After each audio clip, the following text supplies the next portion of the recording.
Good afternoon, good morning, or good night for some of you. Though if you're going to sleep to this, I have no idea why. My name's Dan, not that one, and I'm joined today by Sean, Stitches, and Anthony Gordon's PR manager, Carter. Welcome, guys. Today, guys, we're going to be talking about Riccardo Calafiori. I can't say his name right because I'm not Italian. And the links coming out of Italy linked to him. We'll also talk about Darwin Nuñez and ostensibly Liverpool looking at a backup goalkeeper, Bento, for £15 million. Again, I don't know why I'm buying a backup goalkeeper, but links are links. Not a very busy news day today with the Euros starting up again tomorrow. And lastly, we'll be looking and talking about Manuel Ugarte, the Uruguayan defensive midfielder, currently on leaving PSG. Possibly. We'll see about that. We'll also probably bounce around, cover some new topics. Obviously, get your comments down in the chat. I'll try and pick up and save the ones to respond to as we go along. Just know that I will not be able to respond to all of them, though we do try. And we will, if we have time at the end, we will do some. We'll do some extra time, some Euro extra time, some Fergie time, some Klopp time. Did we ever get a good name for that? Was it Klopp time or Klopp clock? I don't know. There should have been a good pun for Jurgen before he left. But yeah, welcome everyone. Everyone watching on X or Twitter. I'm not calling it X. Elon Musk does not pay me enough to call it X, and by that he's paying me nothing right now. And also on YouTube, make sure you go to the YouTube channel, leave a comment, leave a like, leave a subscription. We stream every day, 2 o'clock Eastern Standard Time, 7 o'clock UK time, 8 o'clock Egyptian time, 6 o'clock Central, and that would be like 4 o'clock Pacific? Someone correct me in the chat. I don't remember my time zones. But yeah, gents, how are we today? Stitches, Sean, this is the first time I've streamed with you guys. Some new guests for me. How are you guys doing? Stitches, I want to hear from you first since you were the last one to join us today. Hey, I'm chilling. Nice pint of cider here just by my side. It's evening time here and I'm ready to talk Liverpool. Nice. No Euros. You don't want to talk about England and Gareth Southgate, the masterclass tactician that is Gareth Southgate. I try not to, if I'm honest. Look, I have to openly admit my background is Nigerian. I'm Nigerian British, and I've pinned my mast to the Super Eagles flagpole because England put me to sleep every time I watch them. I have some very, let's say, strong views on what the problem is with the England team. I don't think many English fans like to hear what I like to say, so at times like this, I like to keep it to myself. I respect that. Nigeria has like the best international kits, in my opinion, and it actually has some. It's every time the AFCON is on. I always love watching Nigeria. They're just so fun to play against. Play against to watch play because they're kind of. They're not really the underdog, but they're usually the third or fourth best team using that competition with like a Gambia or someone else coming up to surprise us. Sean, you were the first one in. So how are you, mate? Enjoying the footy? Enjoying the Euros? Yeah, I'm good. Yeah, the Euros, the Copa, it's all going off. I think a lot of football going on. I don't know if I really want too much of football. I don't know. This summer feels different. It's like a lot of footy going on for no reason. Well, for a good reason, but but yeah, it's getting tough to kind of focus on one competition. But we're getting there.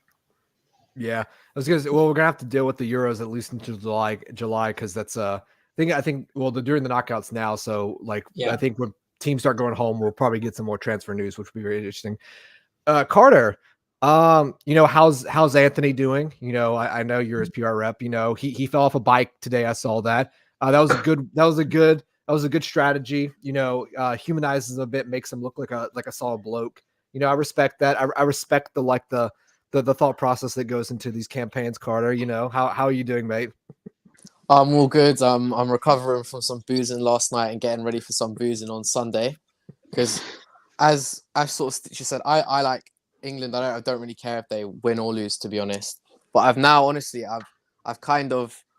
in on Georgia. I'm really excited. I really love watching them against Portugal, and I honestly think they've got a chance against Spain, and I'm really excited for that game. I think that's the game I'm looking forward to most.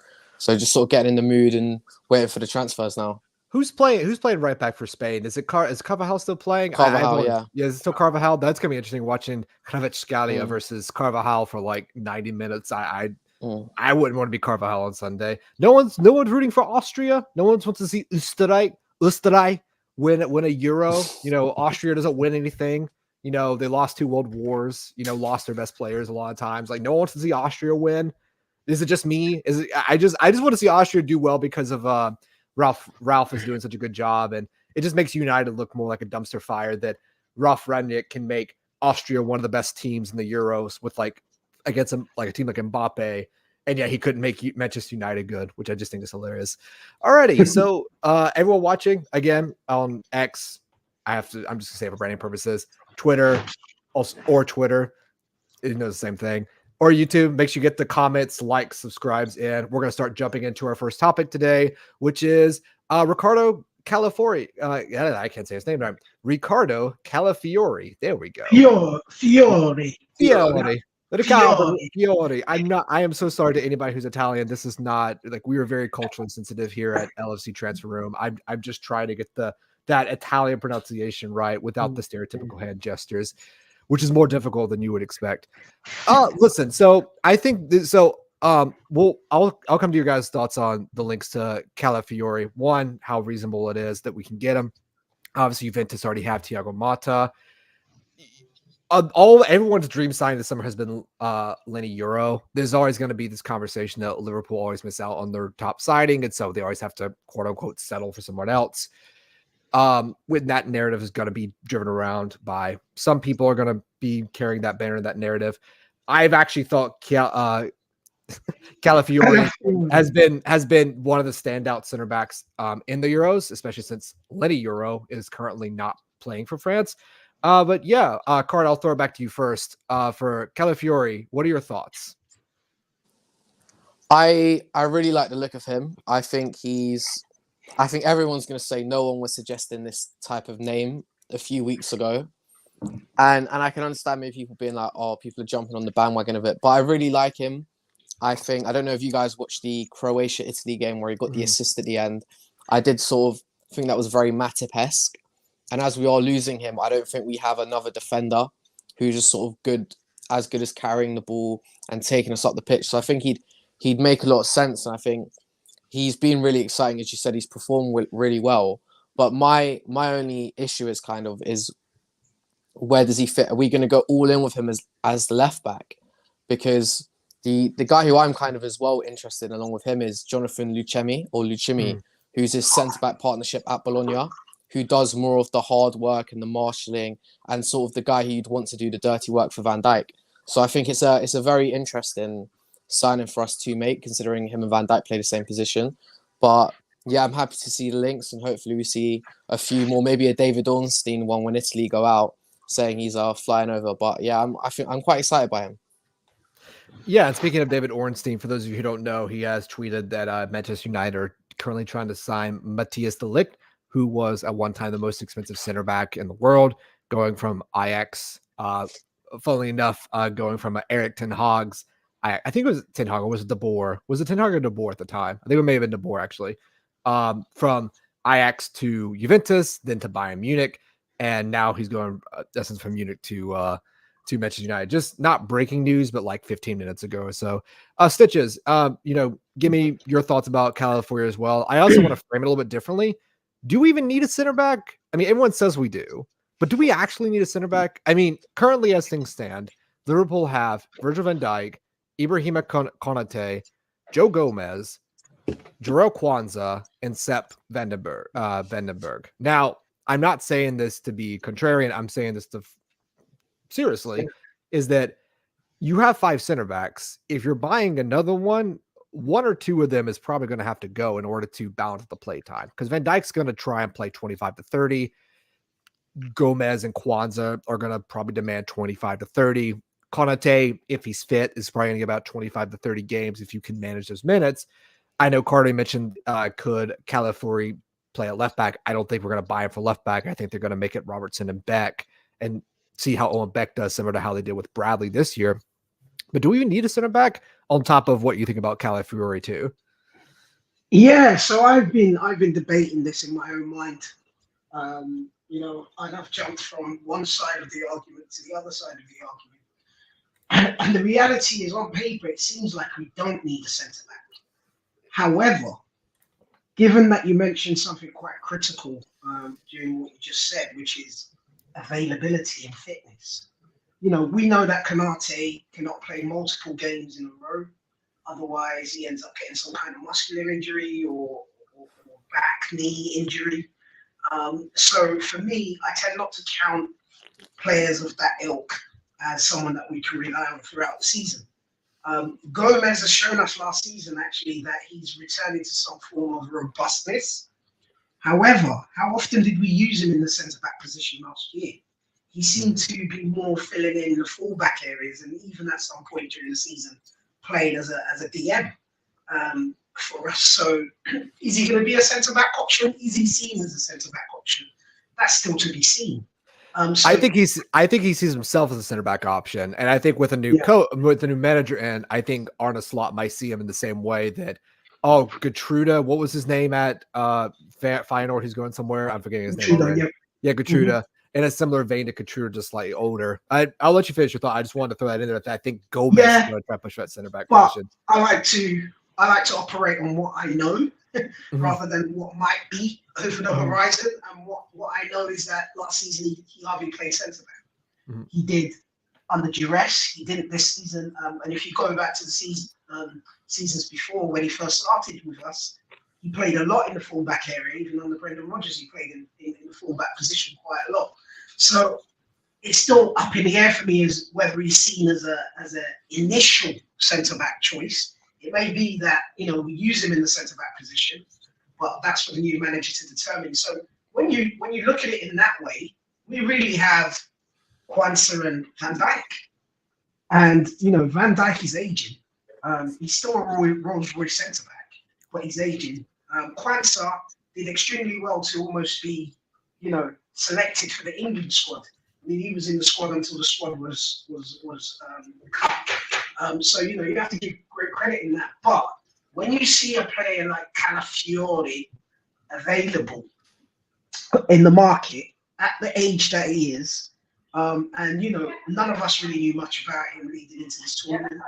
But then we saw how well he's performed. For me, he still looks quite raw. There's still quite a lot of potential development for him.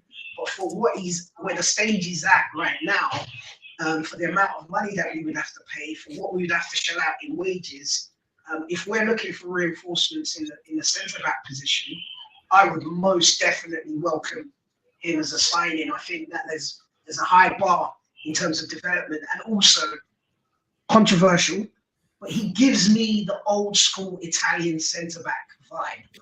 I'm talking Costa Curta, Casaraghi, that ilk, Nesta type of vibes in terms of how he looks on the pitch. He's quite commanding in his attempts to make the tackle. He wins a lot of his duels. He looks quite athletic in terms of getting forward. He looks like he's really could be someone that we could develop into a world beater. So I would love us to be in for the player of that ilk. And just reading before I came online, I noticed that Fabrizio Romano whispered his name quietly and mentioned that there's an agreement in place with a club, but he's not disclosed who that club is, which is classic, source dropping and clickbait. But gotta get paydays coming up. Rent's due. Like Fabrizio's got bills. He's got bills to pay. Like you bills to pay. Gotta fish.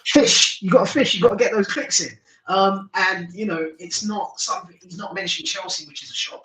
But there's a club in apparently agreement in place, and I noticed that Bologna have made the signing or confirmed the signing of a centre back, which may be paving the way for Calafiori to leave.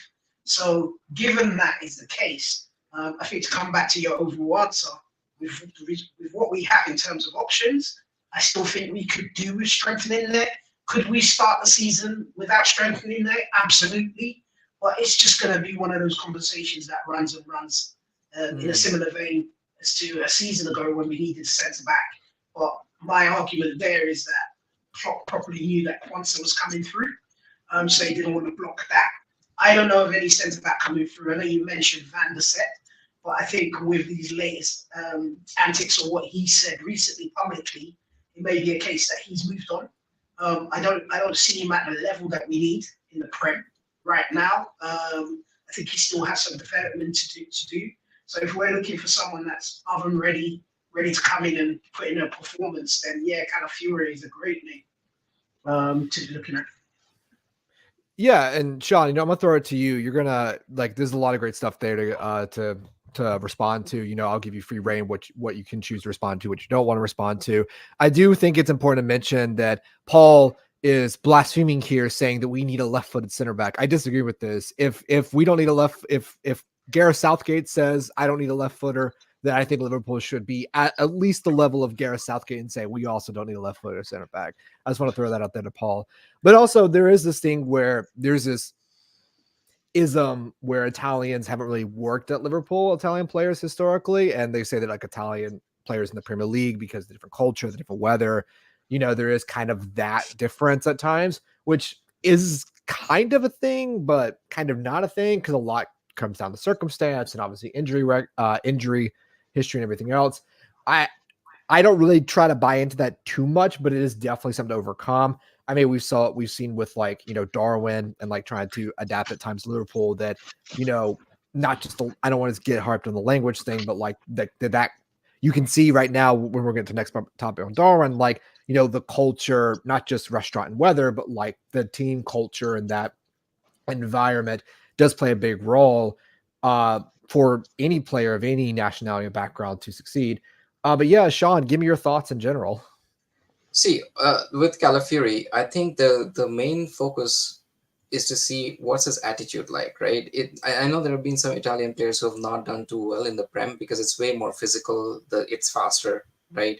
And being a defender, it's a different ball game altogether. You can adjust a bit easier if you're a forward or playing in a striker position. But being a defender is a different ball game. You're up against the best of the best, right? Your Haalands and what have you. So for me, I think it's going to be a bit more trust on the scouting, because for us it's difficult to say how this player is going to shape up, because he's still raw. He's good. The talent's there, but he's still very, very raw. It's like if you're buying in the market for a young center back, that tells me right away that they are not looking for somebody to start at the moment. They're not like our scouting team, whether it's Mark Hughes, right?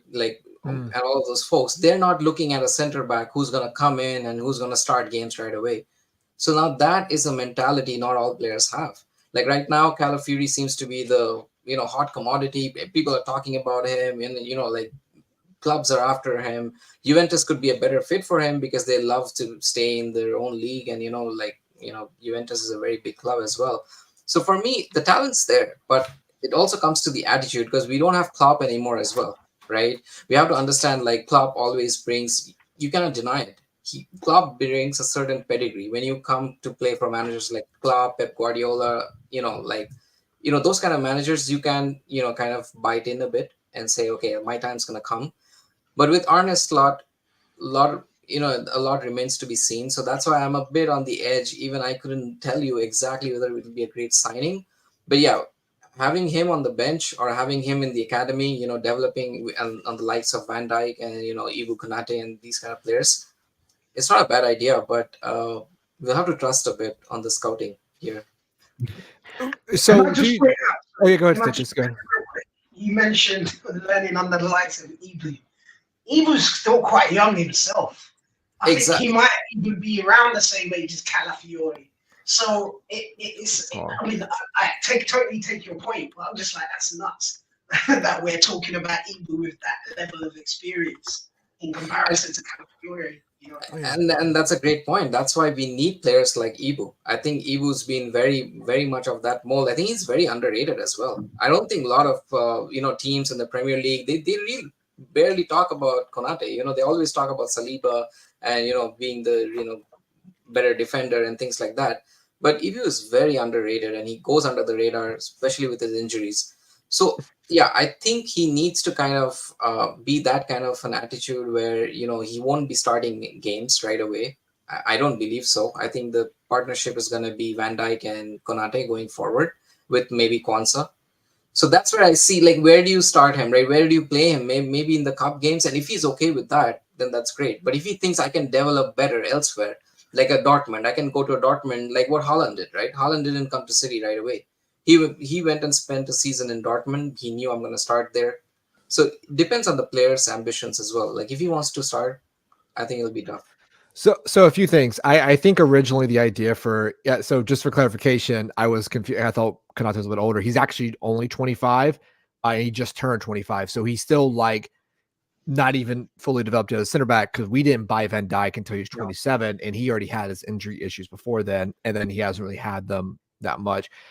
You mentioned if we bought Calafiori, where would he play? I would agree if we had the same center, if we're counting Gomez as a center back option, or even Sepp Vandenberg if he's still around and he's in the squad. I do agree with that because we would be overstocked there. It's important to mention though that next year they're playing 8 Champions League group stage games, not 6, 8. So there's 2 extra games in the Champions League on top of the fact that we normally go deep in the cups and FA Cup.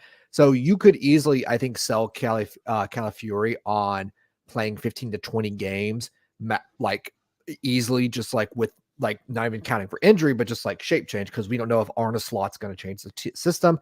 Coward mentioned he might play him at left back.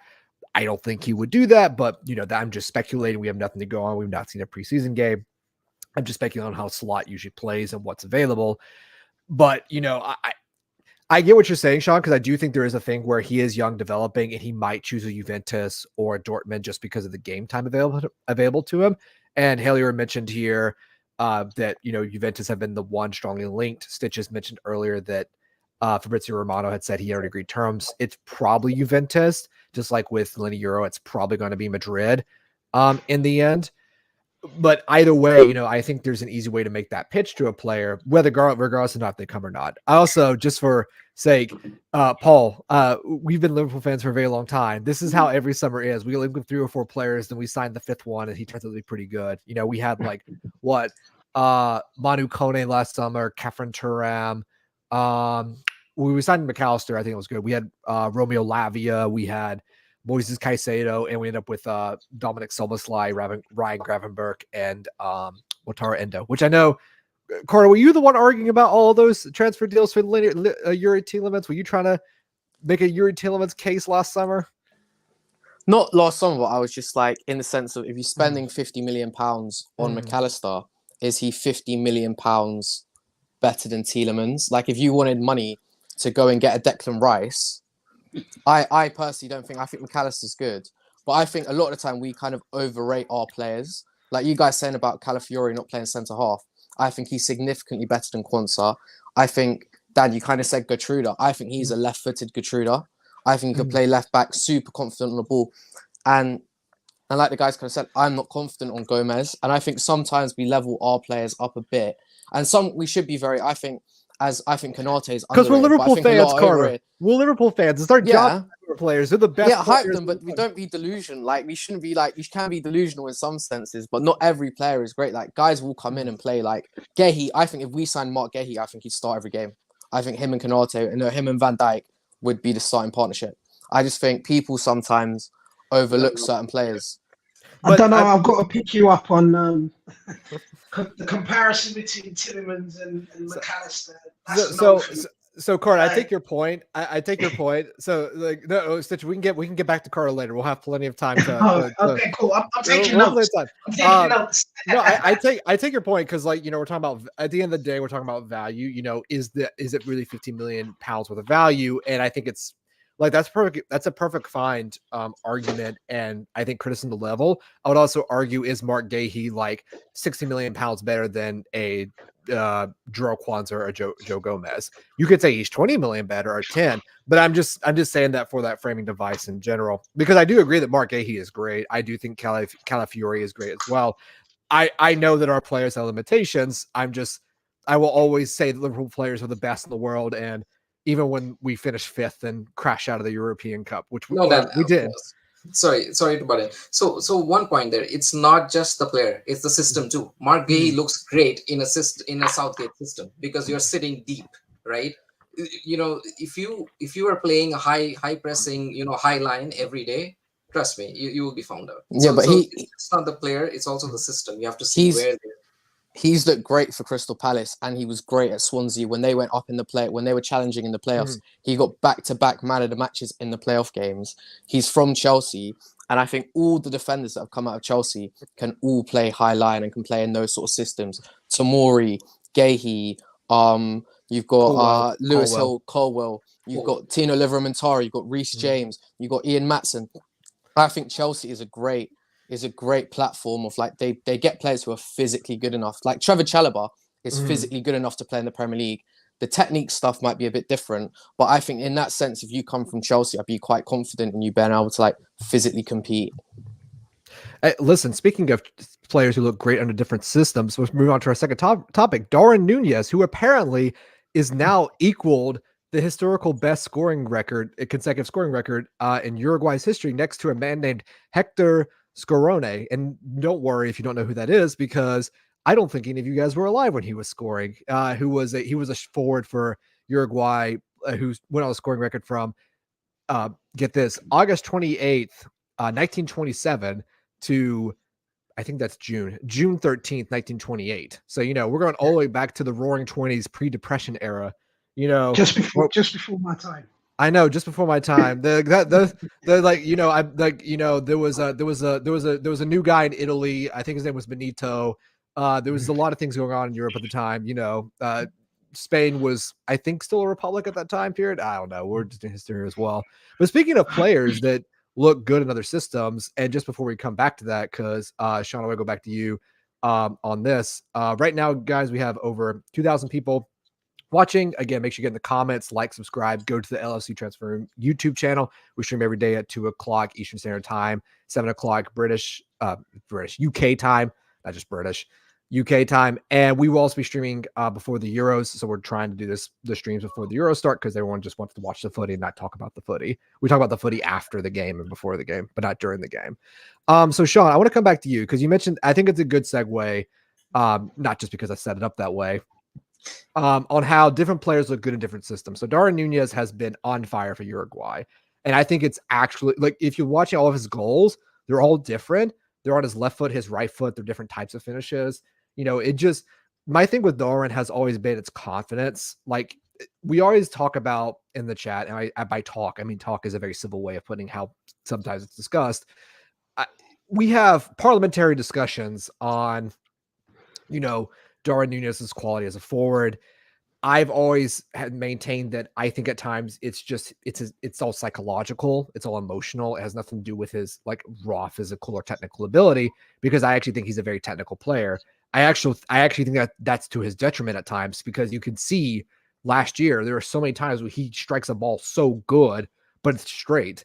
It's like, you know, what makes Diogo Jota, why we love Jota so much, is because he's not always a clean striker of the ball. Like he just gets it on target in a corner and he's good. Like we're going to talk about Nunez at the end of time, and I love Darwin to death. I think he's a great player, and I think you're seeing that with Uruguay right now. But I also think it's the fact that he's benefiting from Uruguay's system, where Bielsa's using him in a very specific way. But give me your thoughts on Darwin Nunez. I think Darwin Nunes is a classic example of how you need to buy players for the system. So that's why I was very shocked when we got Nunes to replace someone like a Bobby Firmino, because the way we are set up, we are not set up for a target man. We are not set up for a number 9 at all. We are set up for shared, you know, front three, you know, everyone, you know, going together at the goal. And then sometimes the number 9 actually plays as a, you know, false 9 to kind of, you know, feed off. The wingers basically feed off the false 9. They give him the ball, he takes possession, he runs, and then they run in the, you know, in the wings, and then, you know, he creates the play basically. Darwin Nunez is not going to do that for you. He's always looking for that through ball. He's always looking for that, you know, one pass where he's through on goal, right? I think that's where I think we need to kind of go back a bit and kind of realize why we got him initially. Does he work in a slot system? I don't know, because if Slot's gonna play him the same way as Klopp was playing him, I have my reservations big time, because I think for Nunes, and it's not just that, is moment he's playing in those positions and he's missing those chances, it's actually making it worse. Now he's thinking about it. He's deleting Instagram posts. He's all over the place. So he's not even like he has that confidence that, no, I'm gonna make this work. I'm gonna change my game. I think he's too much. What shall I say? He's a confidence player as well. So it's kind of both things together. So when things are not going your way and you're also looking for confidence everywhere, it's kind of a very tough situation. And so that's why I think Nunes he's a great player. Trust me. I mean, we all know that. He can score goals. There's no doubting that he can score goals. But can he do it in our system? Again, we're gonna have same Mo Salah next season, right? We're gonna have the same Luis Diaz or whoever plays left wing. I personally think Gakpo should make that his own. But the system and style, with what I've seen, even the slot system, is more of a pressing and winning the ball, which Darwin can do. But I don't know if he can play as a pivot 9 for us, or if we can play to that game. I don't think that's gonna work out too well in the long run. So yeah, there's a bit of a debate there, but yeah, that's what I think. Carla, what do you think? I know you've analyzed slot system a bit. Like, you've already looked at like a lot of players that can improve Liverpool system. What are your thoughts on the Nunez situation in question? Well, I agree with Sean in the sense of like Gakpo suits the system more. Like, if you were comparing Gakpo to Jimenez, I think he's the most slot forward. But I just think, and I think it's always going to happen. It's going to happen forever. But Nunez is going to miss chances. No matter what, he's going to miss chances. And because he doesn't look smooth, he doesn't look good all the time. Even if he's playing well, he's a bit of an ugly duckling. So he's always going to have it worse than other strikers. And I think people need to realise, like, I think the year Leicester won the league and Vardy scored, 21 goals, I think Vardy was taking under 3 shots a game. And normally, to score that many goals, you need to take more shots. Nunez, I think, for the stretch where he was doing well, was about 5.8, 5.9, sort of high fives. And I think his issue is sometimes he makes the difficult look easy. And you think, oh, that could have gone in, that could have gone in. And I think he gets quite unlucky with the fact that he hits the target quite a lot with some difficult shots, that it makes it look worse that he's taken all these shots and he hasn't scored. But I think he's always going to be a really high usage player. I just think we need to just support him, because even if he takes 6 shots, I don't expect him to score 5 goals. I just think if he takes 6 shots, I think every game or every other game, if he can average 5 or 6 shots, he'll be a goal a game, almost 2 goals every 3 games type of player. So I'm really still behind him. I think Slot will get him a lot easier chances. I think the first goal he scored in the Copa, he kind of missed 5 or 6 other chances where he had a bit more time, and the last goals just sort of dropped out of the sky and he smashed it in. So I'm very excited, and I think Slot having more wingers, I think, could suit him. My only issue is Diaz is a winger and doesn't put the service in. I think he's 7 big chances created in 2 years, and my issue is I don't think Gakpo beats his man regularly enough, and I think he's more of a transition player. So I think to make Nunez work, we might have to change the left winger to a top left winger like Anthony Gordon. I was waiting for the Anthony Gordon PR as well. So Stitches, I'll bring you into this. I just kind of want to stitch it a little bit together. Yeah, I mean, Nunez is a volume footballer. I mean, this is what I know people are gonna find this mad, but that's what Harry Kane did. Like, Harry Kane was exactly the same when he was at Tottenham, is that he was getting 5, 6, 7 shots off a game, and that's why he had those ridiculous scoring records. When he did not shoot, he went through those massive droughts. And so you can kind of track Kane's trajectory, his scoring trajectory throughout his career, of just how many shots he's taking a game. I know that sounds like, well, duh, that's common sense. But I think it's interesting to look at, because when Nunez is good, he's having a lot of shots. Even if he's missing, he's shooting. When he's not good, like the second half against Everton, he's not getting shots off. And that's for a whole. And I think the reason why Nunez doesn't get shots off, I think, is a combination of different factors, from system to approach to confidence to literally just players are tired and they can't play him. I mean, there were so many times last year, like, where Nunez is making the runs and no one's playing the ball early to him. And I don't know if that's just, and I think that's mostly just down to chemistry. I think it's important to remember that last year Nunez has a very stop-start season. Like he's not even starting for most of the games up until really November, December, when we start getting the and then we get like the famous Luton Town miss. And then he's hot, and then he gets injured against Brentford. Like that Brentford game was like the final bump that kind of caused the wheels to fall off long term, the final crack in our axle, so to speak, because Jota got hurt and he had a partnership with him. Jones got hurt, and Jones was arguably our best midfielder at that time. We can all argue about Jones another time, but again, he was by far Liverpool's most consistent and probably their best midfielder for most of the season. I do think he will be better. It's just, everyone's, someone I also, he probably could, but it'd just be a banger. Like, it'd be like Osman Asaidi against Chelsea back in 2013 for the kids out there. If you haven't seen that goal, Stoke versus Chelsea 2013, look it up. It's a cracking goal that he scores. But Sitches, I will bring it back to you now. Nunez. I just wanted to throw that in there to kind of give some little extra like tidbits to throw out, but Nunez. Yeah, the Nunez conundrum. So I read something by Bielsa, which actually echoes some of what Carter and Sean have already said. And he basically, in a nutshell, if I could just dilute the whole article into a sentence, was our job is to create as many chances as we can for Darwin because he will score. It was as simple as that.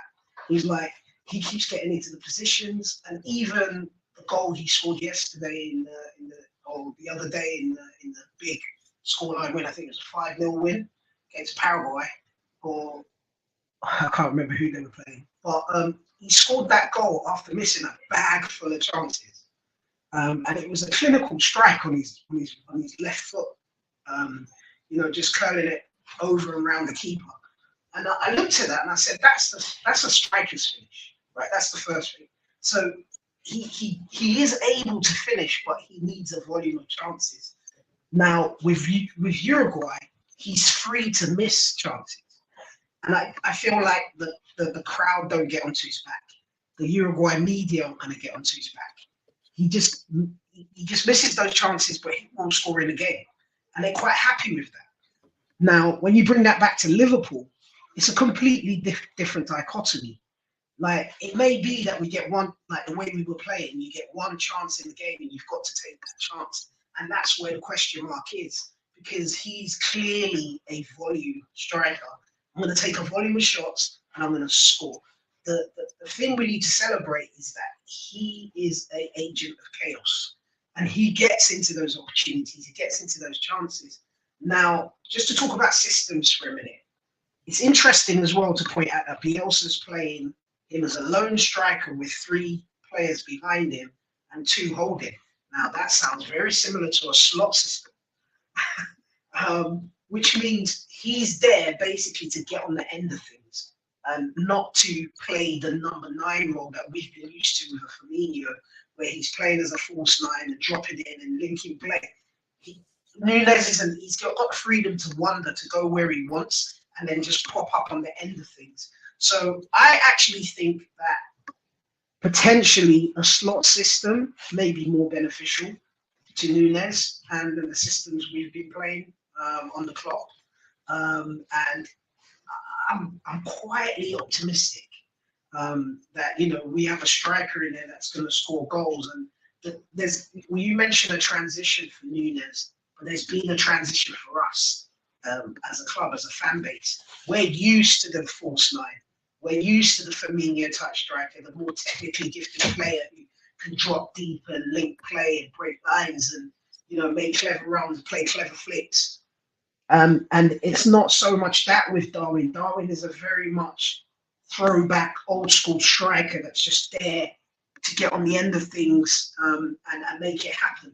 So I think our style of play may change on the slot, or may need to, in order for us to see the best in Darwin.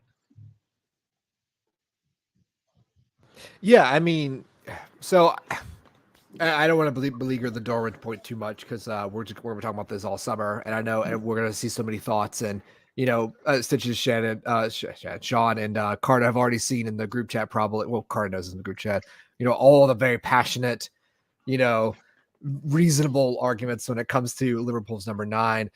Yeah, I mean, I do. I mean, you could say it loudly that he's going to be great. I don't mind doing that. I said we are going to win the quadruple in August, and I was 1 out of 4, which is like a 25. But I threw darts at a board. I'm like, who cares? Because we're allowed to be a little delusional at times, especially at the beginning of seasons. Like delusional is like it's the copium we need for life. Being Liverpool fans in general is that being a little bit delusional as well. I do think he'll be better. I think if the one thing I can say to Liverpool fans, and we got almost 2,500 of them watching right now, is that, Darwin's going to miss chances. Just watch and support the game. And, if we lose and be like, Darwin's the score, he probably knows that. The team knows that. Slot knows that. For me, it's more about enjoying the ride and honestly just not getting so hard on Darwin about stuff. Like, he's not a bad player. He's absolutely, there's a reason he was the most expensive League 2 players, like La Liga 2 player of all time. There's a reason he's one of Benfica's most expensive players of all time. There's obviously something there. Yes, Paul. No, that's my wife, Paul. It's my wife. That's not my sister. This is my wife. My sister is back home. It doesn't live with me. That'd be weird. We don't roll like that. So there's a reason that clubs want him and want to work with him, because he has everything that you can mold.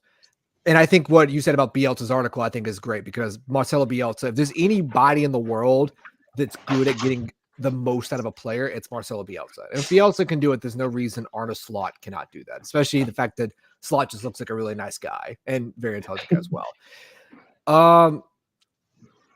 Yes, Mihai, I am letting them have their piece. Are you enjoying Romania being good in the Euros? he's just so happy that Romania is doing well, which I appreciate that. I wish America would do well in the Euros too. Sadly, we'll never qualify because we're not in UEFA.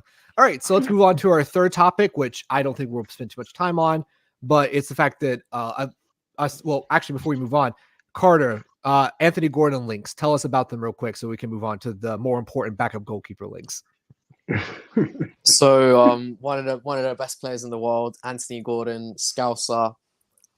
Just more links coming out. I think is it Indy Carla said that we were going to start making the moves, but someone has to go, which obviously I think we all know is probably going to be Luis Diaz. I think, I'm just really excited for it. I've been hoping. I mean, he is probably my second choice Premier League winger behind someone who I will not name on this channel, because especially if we're live with 2,000 people, maybe Marcus Rashford. But I think he's really good, and I think the links for Gordon are really exciting. So yeah. Okay, I'm muting Carter now because that was blasphemy. There's no coming back from that, Carter. Like you can't talk anymore. You're just here for attendance purposes at this point. Do we take Indy Carla? Do we take that seriously as a source? 50-50.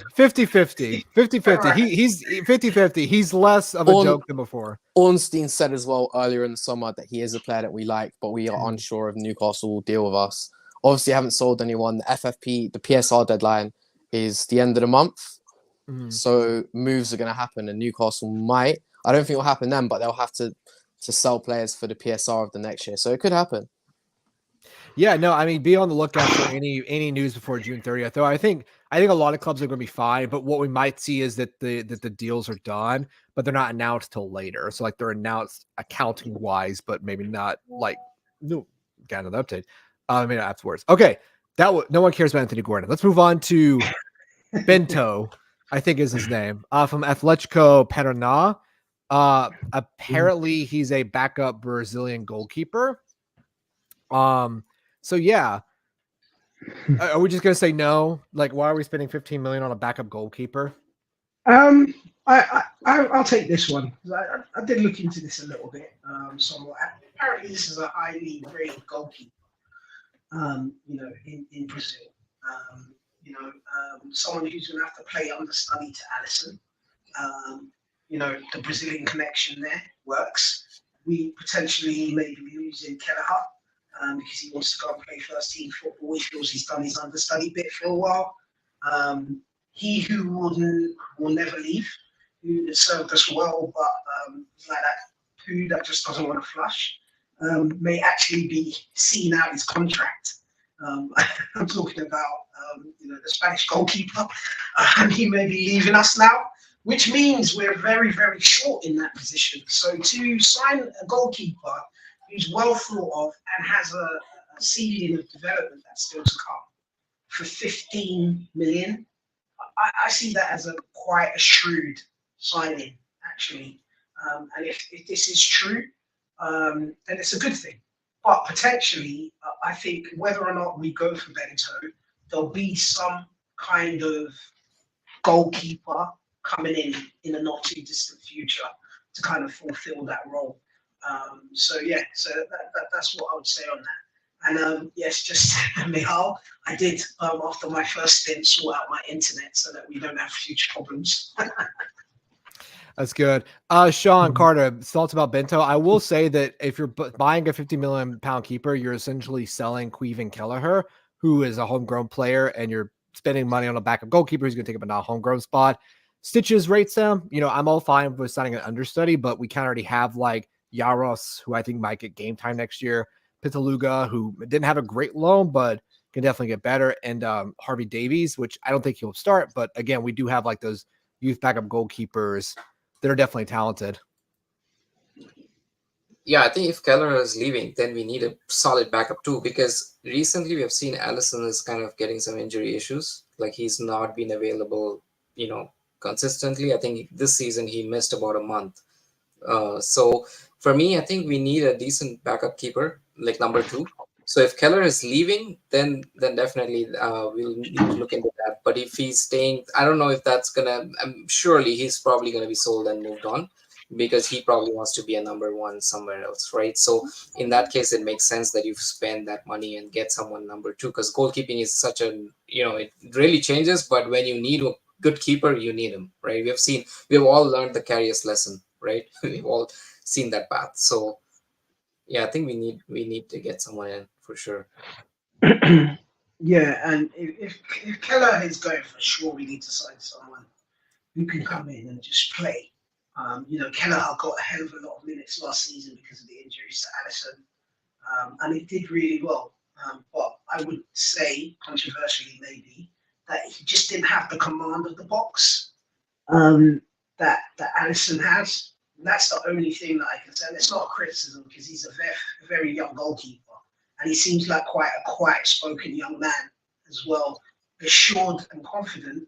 But he's quite spoken by the looks of things, and you need someone with a bit more gravitas, I think, to be able to come in off the bench. And with Adrian leaving, some of the players you mentioned, Dan, are fairly young. I'm not sure that we would want them to be in between the sticks for any stint of time if Alisson was to unfortunately get injured again. So yeah, I think it's a shrewd signing for us to bring in a keeper at around the age of 25, who's obviously had that first team exposure and is well thought of. And Carter, your final thoughts? Yeah, I'm not against doing sort of that goalkeeper, but as my point previously on sort of midfielder situation, I think there's probably got to be good value out there. Like, and don't shoot the messenger, but let's not forget that for the first year, Adrian was very, very good. Adrian played a significant amount of league games, was crucial against Chelsea in the Super Cup. So I think we might have to pay a small fee, but I look at maybe Neto at Bournemouth. I think he's someone where he's played now a little bit in the Prem, and he might be willing to go and play for us in the cup games, pick up games when Alisson's injured. There's the young, he doesn't play for Brighton that much anymore. There's the young English goalkeeper who, well, not young, he's older now. I can't remember his name, but Steele? Yeah, Steele. I think someone like him would be extremely cheap. I think we can find value out there of a good goalkeeper who's a ball-playing goalkeeper for a very small amount of money. He'd be happy. I'd be happy to go for an older goalkeeper who maybe wants to go and win some trophies. Because for us, the league, if we won the league, realistically, you're not playing that big a part. If we win the League Cup or the FA Cup, look at Kostas Tsimikas, look at Kelleher. They've made real. They've really contributed to those successes. So they can actually say, "I'm one of the reasons we've won this," and I think lots of players will be interested by that.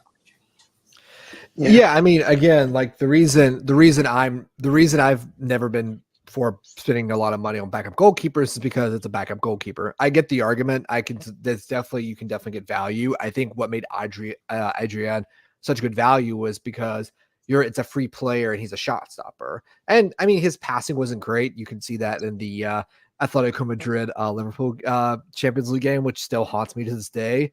Such a sign of things to come because COVID lockdown happened not long after that. That game in general.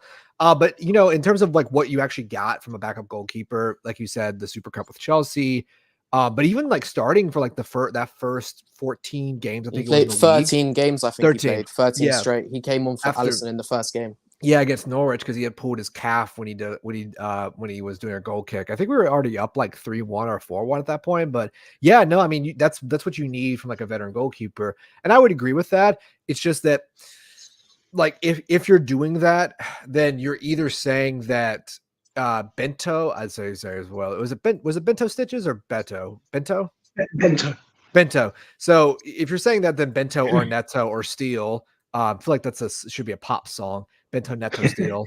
It's like maybe that'll be Dua Lipa's new hit single if she's watching, which she's not, but one can hope.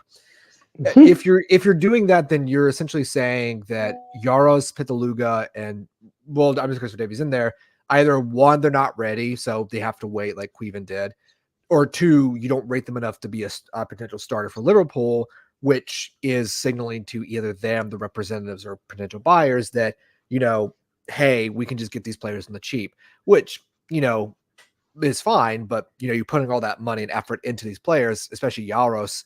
I think didn't he go to Salzburg or Lask? He went to some Austrian club as well. I'll pull that up before the end of the stream just to clarify.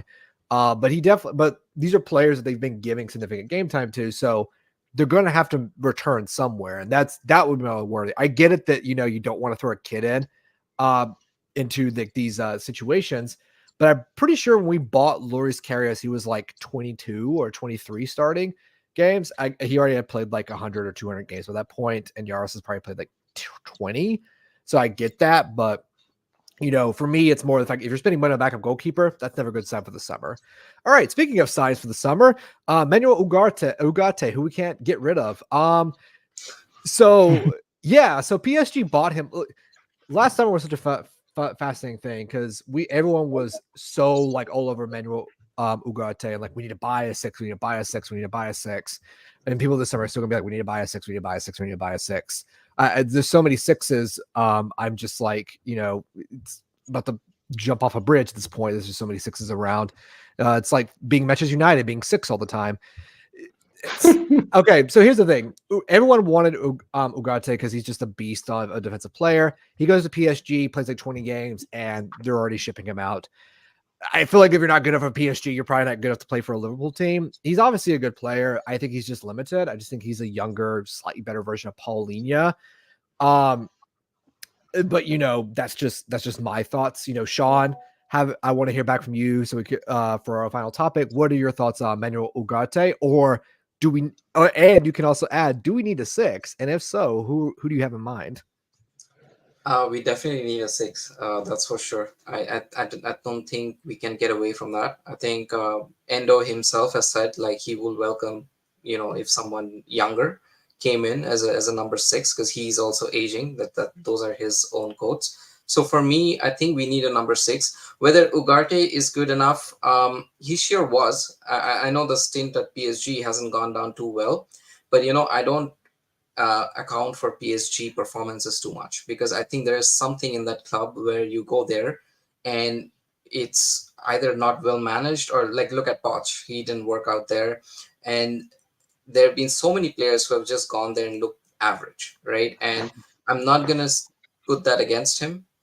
There is still a lot of time for him to develop. He's young. He's at that bracket where he can be molded into a very good 6 as well. So the age is on his side. He's not someone who spent his energy and force. And I think our number 6 needs to be someone who's young, who can run around, who can, fetch the ball, he can make the tackles. Because we saw what happened to Fabinho. He was almost at the age of retirement when he was 29, 30. That was the amount of load he had on him, like the workload. So for me, I think he fits the bill. I really like Declan Rice He obviously we can't get him anymore. I really thought he was the missing puzzle. So that ship has sailed. So now if you're looking at number sixes, then your other option is going to be Paulinho. I think he's also in a much older than Ugarte. So in those references, I don't think it's a bad signing. One other player to watch out is an Onana. I think he's playing for Belgium. I know there's a lot of people saying like he plays for Everton and he's not that great.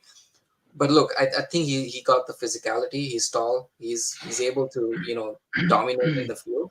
And I think that would be another shout if you're looking if Ugarte is going to cost us anything more than 50-60 million. So I take all of that, and I'll roll with the purpose. I'll roll with the idea that Liverpool need a six who's younger. Here's a theory: Stevan Bajcetic. That's your young defensive six who's the next generation. No, I get what you mean. I get what you mean, Shaw, in the sense of like you can't have Wataru Endo playing 35 games. I don't think Endo expect to play that many. I don't how many games did he get last year? 25, 26.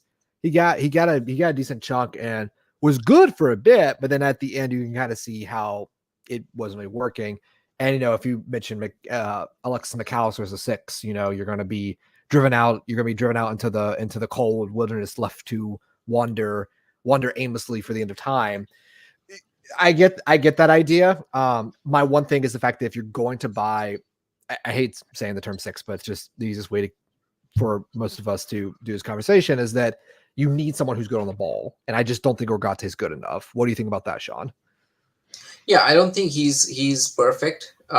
He's not, ideal six, but he is someone who is able to,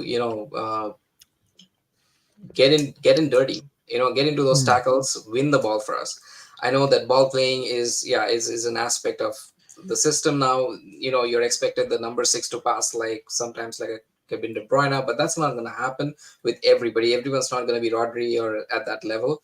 So we need to kind of manage expectations as well. With Bajcetic, one thing I would say is I'll believe it when I see it. I've seen the potential. There's lots in there, but there's been a season and a half now that we've been hearing he's going through his growth spurt, and so he's kind of managing his fitness. It's all great. There's a lot of potential there, but I don't think we can compare him to an Ugarte who's already playing seasons after seasons and in leagues which are kind of fierce and competitive. Well, not at the level of Prem, but still he's in the national team as well. Bajcetic is not even close to that. So I still would say going into a season like this where we have an elongated Champions League, we have the whole Prem with a new manager. I think it gives a lot more assurance to the whole team when you have a good number six who can win the ball back. I think that would be more priority for me rather than, I'm not expecting him to, play those dazzling passes. Not just yet. Yeah. Yeah. So Carter, I'll come to you. I'll come to you next. Just to go clockwise to wrap up our last topic. What are your thoughts on the sixth position question in general? Because if we're going to play a 4-2-3-1, you're playing with two sitters. You have 6 to 7 midfielders for two positions. Is it really necessary to go out and buy someone, invest heavily into that position, especially when we're talking about like looking at right wingers or left wingers, 100 million for Gordon, which I think is now it's just a done deal in your mind. It's just like Gordon's coming no matter what. We're just stealing from Newcastle. They'll get the 100 million later. And potentially center back or a left back. What are your thoughts on the 6 DM position? And I guess you can tell me about Ugarte, or do you have another person in mind? Someone mentioned Tyler Morton. I have no idea what anyone's thought on Tyler Morton are. I think it's so difficult now because I think no one truly plays a lone six. Like people say Man City, but a midfielder comes in and protects Rodri. And I think it's the thing of it's how you want to profile players. Like a Ugarte and Edison can work for Liverpool, but they would be playing next to a Rodri, and they would be more of the six. You'd have a Manuel Locatelli, a Rodri, someone who's a Jorginho next to them. So I think they don't really fit what we need. And I think all of our midfielders, I think Bajcetic, who I think is Frankie de Jong at home. So I'm super excited for him next season. He wants to play next to the 6. Gravenberch wants to play next to the more disciplined 6. McAllister wants to do that as well. Like Jones wants to do that. And I think our issue is, where do you find that? And people have said, oh, that doesn't work and you can't move people from position to position. But I think, for me, I would have liked to sign Scalvini and attempt to play him there. because I think he could have done that job. I think his skill set suits it. I think you look at Rice, you look at Bajcetic, all those guys, so many centre-backs can make the step up. But I think now, I think Juventus making a really stupid signing in Douglas Luiz, I think there's really a chance that we could go get Locatelli, or I think Villa at the right price would sell Kamara, and those are the two who I'd most be interested in. I think they're the two that best could do the job. My one thing about Kamara though is his injury record. Like his knees are made of glass, and I agree. I think Kamara is a great player. Paul's been over Matt's Vifer for a while now, or Vifa. I can't do a Dutch. He wants to play next to the 6 as well. No, I know. Like, That's what I agree. It's just difficult. Like Tyler Morton wants to play next to the 6 as well. It's just so difficult.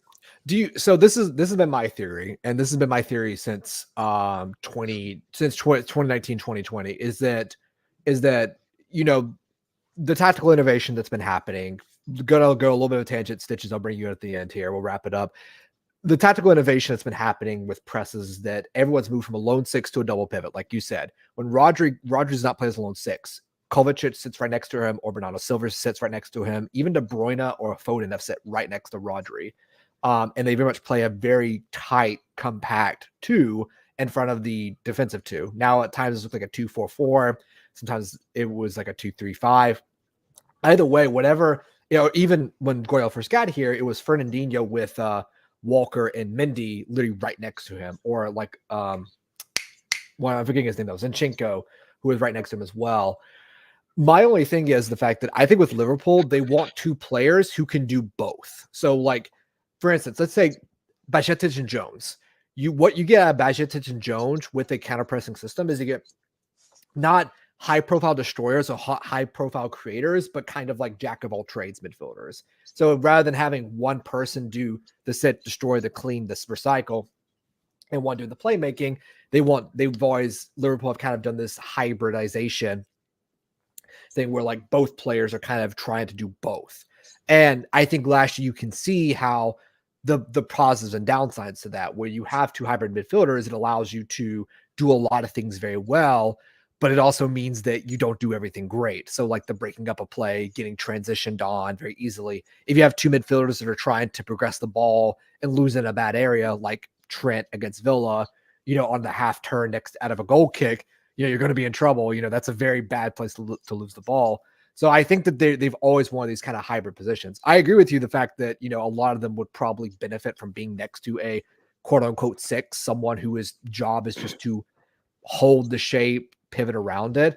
But that's kind of just been my like general like analysis. They've always wanted more hybrid players who can do both. In many ways, I think it's funny. I think City became more Liverpool and Liverpool became more City. City became more specialized and Liverpool became more hybridized. So they adopted each other's strengths and weaknesses, and I think they turned into different versions of each other. Because if you look at Pep Guardiola's past 2 or 3 teams, they're nothing like Pep Guardiola teams of the past. They're much closer to like a Klopp team or like, even like a Fergie, like mid-2000s team as well. So Stitches, I'll bring this into your history lesson over, tactical analysis over. We can always do these on other times, but I just kind of wanted to set this up for Stitches to have the final word. So Stitches, your thoughts on the 6, Ugarte, or any other player in general? Do we need a 6? We do, but I think that not all 6s are equal.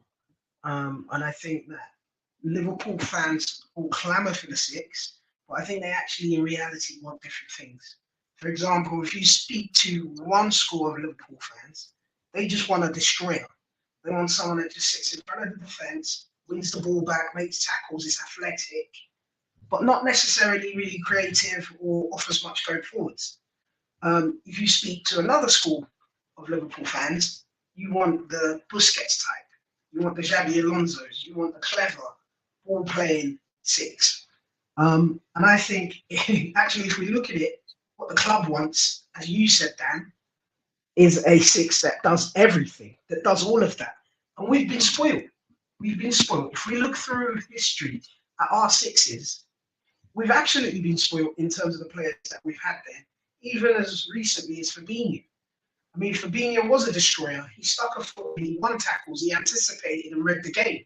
But boy, was he good going forwards. with his defense splitting passes, his incisive forward play. So that makes it very, very difficult for us to recruit one player to fulfill that role because they don't come around that often. And usually players of that caliber cost a hell of a lot of money. That's why we've been linked with someone like Tchouaméni for so long, and that rumour refuses to go away. And in an ideal world magic wand out there, someone like Tchouaméni, someone like Camavinga, those kind of players is what I'd like to see us buying. But they are at the most hated club of mine in the world, which is Real Madrid. It just won't go away. Being wasted as far as I'm concerned in terms of the roles that they're both playing at those clubs. And I don't know, are we still gonna try and make a play for Tchouaméni? Is he gonna have a more central role at Real Madrid next season? But if you're asking me and you're saying who do you want, and all things considered, that'd be the player that I'd be going for. That ilk of player. I know we were also rumoured to be looking at Vitinha over a season ago, who's at PSG. Very small, but very clever 6 in terms of style that he plays. So, yeah, I don't know. I'm also conscious that I don't want to block the likes of 𝗛𝗏𝗧𝗢𝗥𝗬𝗏 coming in. The kid done amazingly at a very bad time when the team was performing poorly. He was a shining light. But the reality was that he was a kid and we broke him because he played too many games back to back. And we ended up breaking him. So I think it's prudent that we've taken a step back with his development and given him the time to grow. I mean, by all accounts, he's turned into an absolute Hulk in the time that he's been away. He's turned into an absolute physical specimen. So I look forward to him coming back into the fold. I don't want to block his path. Will he be able to play every game all season? I don't think so, but I certainly would like him to be in the mix, in the fold. And Hendo, do you know what? Credit to the man for being so selfless and thinking about the team and talking about the fact that his old legs couldn't carry us all the way and he needs a bit of support. And maybe that's a message to the transfer community to say, look, we need help in that area of the game. And I think there's also some clever play there in the fact that he wants to go to the Olympics. And he knows that if they bring in someone else, that makes that a bit easier as well. So there's some clever play there. But I think, yeah, with the likes of Tyler Morton waiting in the wings, with the likes of 𝗛𝗏𝗧𝗢𝗥𝗬𝗏 waiting in the wings, I still think we could bring in one more player. I don't think we're going to break the bank for a 6, but I think we might make a shrewd signing. I don't know who that is. I hope it's not Ugarte, because for me, I'm tired of buying players who specialize in other roles and converting them into a role. I want to see a specialist in that position. So that's my only reason, and it's not an exciting signing for me. It doesn't excite me at all. So yeah, that's the only opinion I have on that, really. Yeah, and I mean, just to wrap it up real quick, because we're over an hour in now, we've covered all our topics. But just to wrap it up real quick, Helior mentioned here the fact that his passing accuracy, well, Helior, it's because he's passing 5 yards. Like if you were watching last year, Endo, by the end of the season, teams were just giving him the ball and asking him to pass it like 10, 15, 20 yards, which is a much different thing to do than passing at 5. And Stitches, you're absolutely right. That's those splitting passes by Fabinho was his best thing. It wasn't the fact he could destroy, it was the fact he was a creator. I remember the chipped ball to Mane against United, like we chests it and scores it. And like that's just like, that's not something you can coach. Like that's just something that you have a creative player, that you have a creative individual to know. Yeah, I mean, honestly, just to wrap it up, final thoughts. I don't know where they're going to go. And I think that's going to be, I find that interesting and fascinating because a lot of things can happen and nothing can happen. I feel like some people are going to be very anxious about it, which is understandable because, not knowing is a very scary thing. But, I'm excited to see what happens because, we might get, really good players. We might accidentally sign a bunch of bad players. Hasn't really happened a lot, but, oh, is there some feedback? Oh, sorry as well. So we'll see what happens by the end of the transfer window. And I think it's important to understand that Liverpool change their minds all the time. Like these are not people set in stone. Like last year, they changed their minds like 2 or 3 or 4 times. Even how we got Endo and, Gravenberg by the end. These are very fluid situations. These are not set plans that they follow. Things are always happening at all times. So we can end up in a situation where Liverpool somehow end up with like 3 to 4 players more than I expected, just because like Diaz goes, Vandenberg goes, Kelleher goes, and they have to do a lot of business very quickly. But that's what we're here for. That's why we're streaming every day, 7 p.m. UK time, or I guess what would that be? 1800 UK time, 2 p.m. Eastern time, or 1400 Eastern Standard Time.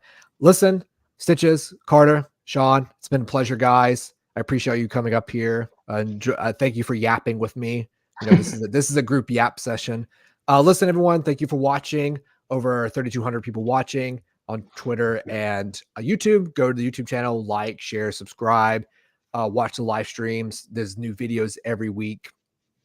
Tactical analysis, more transfer news. We'll be covering it all the way from now until the season starts, and then we'll be doing live streams during preseason. Go follow us on Twitter, YouTube, Instagram. I don't think Facebook works anymore, but we'll fix that eventually. But lads, thank you so much. Have a good day, guys. Thanks, guys. Thank Take you. care.